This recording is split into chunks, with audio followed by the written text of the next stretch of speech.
AP అసెంబ్లీలో బాలయ్య వ్యాఖ్యల దుమారం కొనసాగుతోంది. ఏపీ అసెంబ్లీలో సినిమాటోగ్రఫీకి సంబంధించినటువంటి ఓ చర్చలో భాగంగా ఆ రోజు సీఎంగా జగన్ ఉన్నప్పుడు ఇండస్ట్రీకి సంబంధించి కలవడానికి ఎవరు పెద్దగా వెళ్ళలేదు. ఆ తర్వాత జరిగిన పరిణామాల నేపథ్యంలో స్వయంగా సీఎం ఆఫీస్ నుంచి ఒక లిస్ట్ ఇచ్చారు. చిరంజీవి గారితో పాటు కొంతమంది ప్రముఖుల్ని రావాల్సిందిగా వాళ్ళు ఒక లిస్ట్ పంపారు. ఆ లిస్ట్‌లో భాగంగా చిరంజీవితో పాటు ఆ రోజు ప్రభాస్, మహేష్ బాబు, రాజమౌళితో పాటు కొందరు ప్రముఖులు ఆ రోజు జగన్‌ని కలిసారు. అయితే ఆ రోజు జగన్‌ని కలిసిన రోజు ఏం జరిగిందో తెలుసా అంటూ మాజీ మంత్రి బీజేపీ ఎమ్మెల్యే కామినేని చెప్తూ ఆ రోజు గేట్ దగ్గరే వాళ్ళందరిని ఆపేశారు. నడుచుకుంటూ వెళ్ళాల్సి వచ్చింది. ఆ తర్వాత జగన్ ఈరోజు కలవరు. కలవకుండా సినిమాటోగ్రఫీ మంత్రిని పంపిస్తారు అని చెప్పి అన్న తర్వాత సినిమాటోగ్రఫీ మంత్రితో మీరు మాట్లాడండి అని చెప్పిన తర్వాత ఆ రోజు అందరూ షాక్ అయ్యారు. ఆ సందర్భంలో చిరంజీవి జోక్యం చేసుకొని, "అలా ఎలా కుదురుతుంది? మీరు పిలిస్తేనే వీళ్ళందరిని నేను తీసుకొచ్చాను. ఇప్పుడు తీరా సమయానికొచ్చిన తర్వాత సీఎం గారు కలవకపోతే ఎట్లా?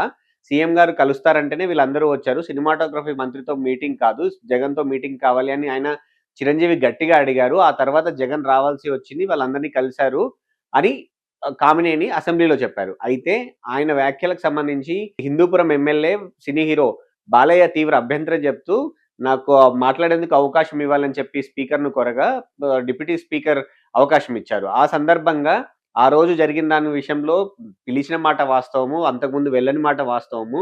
ఆ రోజు జగన్ అవమానించారు సినీ ప్రముఖుల్ని అని చెప్తూనే, కానీ ఆ రోజు చిరంజీవి గట్టిగా మాట్లాడారన్నది మాత్రం అబద్ధం.